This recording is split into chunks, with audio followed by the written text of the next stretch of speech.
Wow. Hello, everyone. Thank you so much for having me here. This is my first time.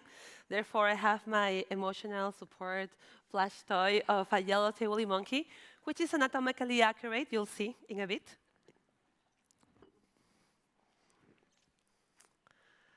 When I was in college, I read about this very mysterious monkey. So mysterious that it was described twice. The first time by Alexander von Humboldt in 1812, and the second time by Oldfield Thomas in 1927. Neither of them saw an alive animal. They only saw skins. It wasn't until 1963 that we learned that both Thomas and Humboldt's monkeys were the same thing. They were the yellow-tailed woolly monkey, and no one had seen anyone alive. They even thought it was extinct.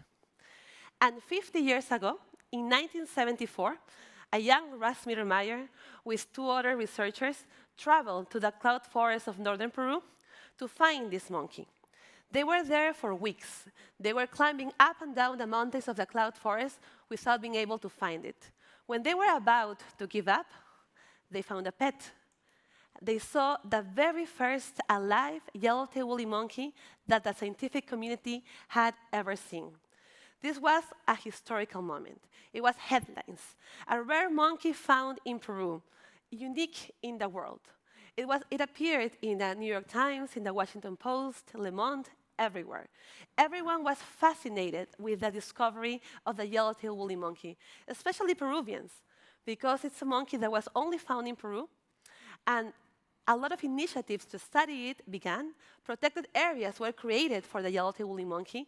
Everything was planned, but suddenly the mid-'80s hit.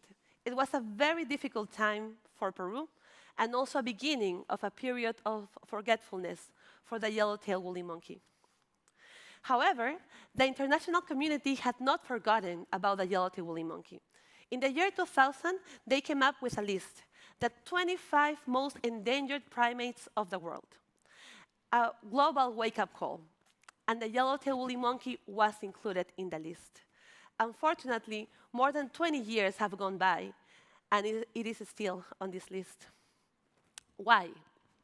Well, this is a monkey that is only found in the mountains, in the cloud forest of northern Peru, in each one of these yellow points that you can see over there, which is an area that is very susceptible to the different threats like climate change and also activities, unsustainable activities that can cause slash and burn agriculture. And that is why we have lost more than 80% of the population of the yellow-tailed woolly monkey. And that is also why it is deemed as critically endangered. It's only one step from going extinct, and this time for real. 17 years ago, I also embarked in my own journey to the cloud forest of northern Peru.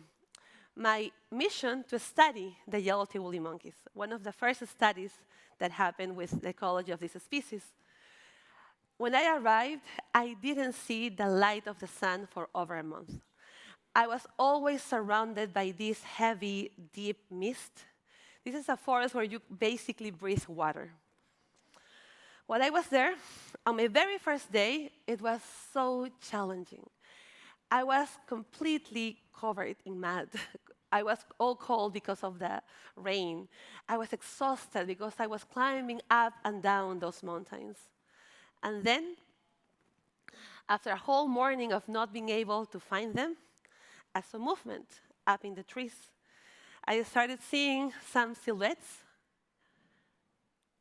And while I was there, wondering, is this the moment where I am also seeing the yellow-tailed woolly monkey? And at that moment, one of the very few people to see them in the wild, the sun came through the canopy, and I was able to see them, to be like, yes, there they are. My very first experience with them. And as I was there, watching them, and also having them watch me, in a moment of ingenuity, I was very naive, very young, my very early 20s, I decided to make a promise. I promised to these monkeys that if they let me study them, I will devote my life to prevent their extinction. I, of course, didn't know what I was talking about. But while I was there in this very first experience for many months, and I was here. This is the tropical Andes biodiversity hotspot, one of the places on Earth that has the highest amount of biodiversity, but it's also one that is the most threatened. So while I was there, I was seeing every day how hundreds of hectares of forests were being lost. This was extremely heartbreaking, and we started thinking about what can we do in this situation. And also, what can we do not only because of the monkeys, but also because it was pretty obvious that these forests are water factories. These are water factories that in this part of the Andes, they generate the water that flows down and goes to one of the largest freshwater sources of the world, the Amazon River. So these forests thrive and can produce this amount of water because of key species like this monkey. The yellow-tailed woolly monkey is one of the key seed dispersers of this cloud forest and allows the forest to fulfill this role as a water factory.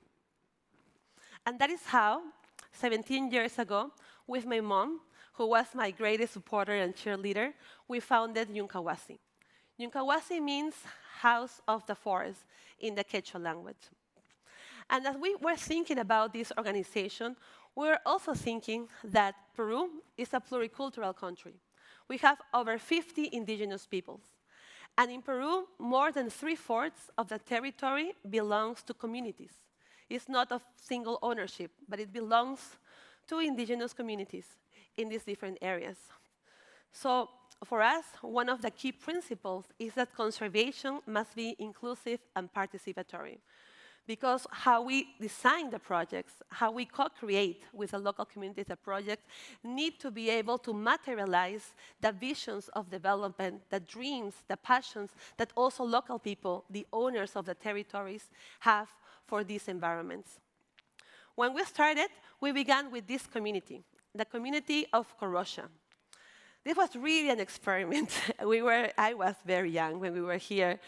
And one of the key things that we had very clear is that for any activity, any conservation activity, to be truly sustainable, we needed to build leadership, to be able to build the capacity so all of these partners have a voice that can be heard, that can resound, and that their wishes, the dreams, and everything can be compatible with the conservation of the environment. And this is key because these communities, they depend on the forest. They depend from the forest for water, for agriculture, for their well-being, but the forests also depend on them because their activities, their decisions are going to be extremely impactful on what is the future of these forests.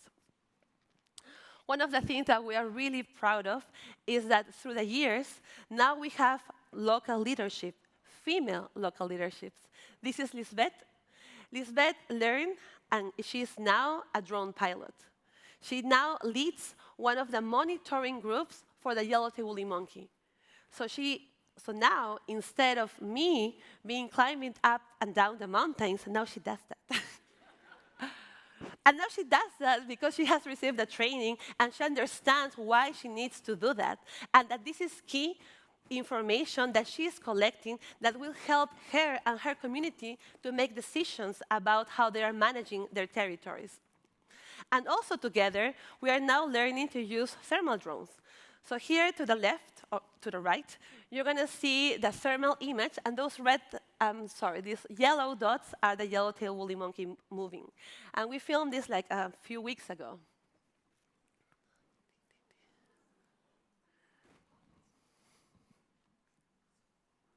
Pretty cool, right? So this is something that now is helping us get information on population status that now we don't have to hike up and down that many mountains. We have this technology now that can help us do that. But also, conservation must aim to improve the well-being of the local communities. So it's not only about them having a voice, but that these activities are also improving their livelihoods, because otherwise they will have no choice to cut down the forests and to carry different activities. We're now working with 10 different entrepreneurships with the value chains of cocoa and handicrafts and coffee and cattle ranching. And if you would have asked me like a decade ago that I would be working on cattle ranching, in the Andes and in the Amazon, I would have been like, no, of course not. But this is something that is key. It's an activity that happens. So then we need to strengthen the local capacity to make it an activity that is going to be less impactful in the forest and less impactful in the area. So now we're transforming economies. For example, now we have shade-grown coffee that slowly is now provoking that biodiversity comes back to areas that were before cleared for carrying this activity. And now, this coffee is not only zero deforestation, but now it's also coffee that is extremely good quality. I think some of you really like it a lot because we basically ran out of them. I think there are 2 left, so if you want to try them, you can go and get them. So that's very interesting because now we have different economies that have changed and now have this type of products. We have chocolate, we have these beautiful plush toys, we have coffee that are made by the local communities that are not only zero deforestation and good quality, but are also making them stewards, ambassadors of the different activities that are happening in these areas. However, none of this is going to be sustainable if people don't acquire those products. And they won't be acquiring them if we don't do a call for action, if you don't know this story, if you don't know that this product is not only improving the livelihood of a person, of a family, of a community, but it's also supporting the conservation of this forest. And the yellow-tailed woolly monkey in Peru seemed to be the perfect symbol for achieving this purpose. Why? Because it's very Peruvian. It's only found in Peru. It's as Peruvian as Machu Picchu. It's something that people can really relate and can become a symbol. And this has happened to the extent that this photograph, I am not a photographer. So this is the only photograph that is like kind of good, but this photograph in 2019 became a coin.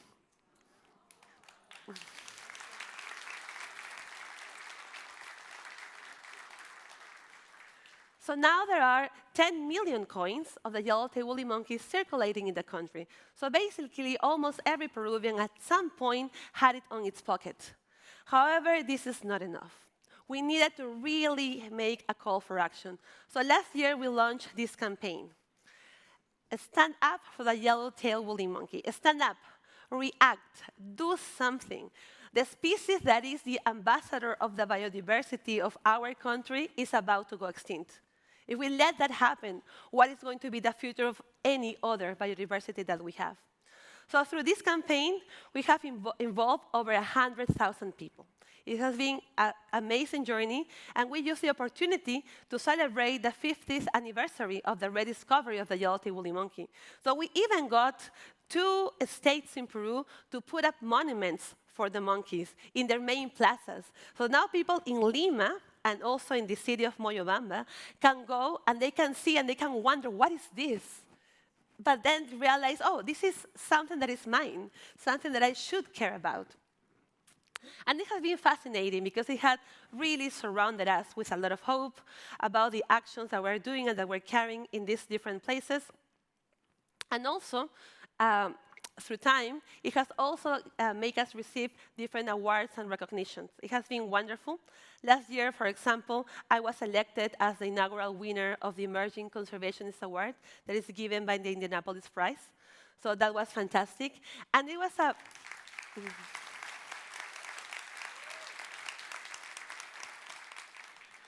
And it was fantastic because we actually strategized about it. So we timed the campaign with all the award season, because last year was crazy, to be able to put that together and also capitalize the attention into something that could really be like changing. It could really cause, disrupt how we were thinking about conservation. So we were like, why don't we do something crazy? Why don't we come up with a law? A law where Peru commits as a country to be able to protect this species and to commit to prevent its extinction. So last July, that happened.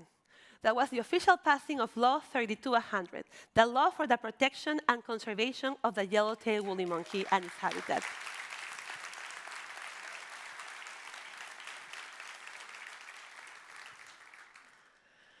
So that was amazing because it was not just a law where it was declaring a celebratory day. This law declared that Peru had to come up with a national action plan in 90 days to be able to have a roadmap on how to prevent the extinction of the yellow-tailed woolly monkey. So that was for us like, wow, we were like in cloud 7. It was amazing. We started having just a few months and weeks ago the different participatory workshops where communities and civil society and authorities were all coming up together to be able to come up with ideas to make sure that this species doesn't go extinct, with the deadline of October 17th. So we have basically like another 10 days to make sure that this plan makes sense. However, all of this suddenly came to a halt. So this part of Peru in the past months have been burning. These cloud forests that are or were water factories, extremely humid. These places where you were basically breathing water non-stop have been burning. And some of these places have been burning for over a month. It has been a situation where some of the areas where we work, our partner communities, have lost a lot of the areas that they have been protecting for such a long time. One of our field sites where we studied the Andean bears has been lost because of these fires. And as you can see, it's not only from the soil up, but also it goes all the way down. And when it reaches that point, that basically the fire is unmanageable. So we needed to do something. We're not fire experts. So we decided that we needed to step up and help carry different activities to be able to deal with the fires. Because we work in this area. We made a promise to the yellow-tailed woolly monkey. So we have been able to provide with different equipment and express training to the local communities to be able to tackle the fires. We are also right now assessing the extent of the damage. We know that at least over 50,000 acres of forest has been lost, of habitat of a species such as the yellow-tailed woolly monkey. And in this place, where not even a rescue center existed, we had to create a rescue center to receive the wildlife that has been damaged because of the fires. Unfortunately, I am here just a face. I'm leading an organization of 22 people. This is a celebration of our quinceañera a few years ago with all of our partners that we all came together to celebrate, and to celebrate the fact that we are doing things that are giving results. We kind of are getting to know how to do this, and we have the partners to be able to do so. So now, what I'm here, and I'm extremely happy to be now, to have been invited to this event of Wildlife Conservation Network, is to be able to tell this story to you, and to also invite you all to be part of this promise, and to help me, help Yunkawasi, and help Peru prevent the yellow-tailed woolly monkey from going extinct. Thank you very much.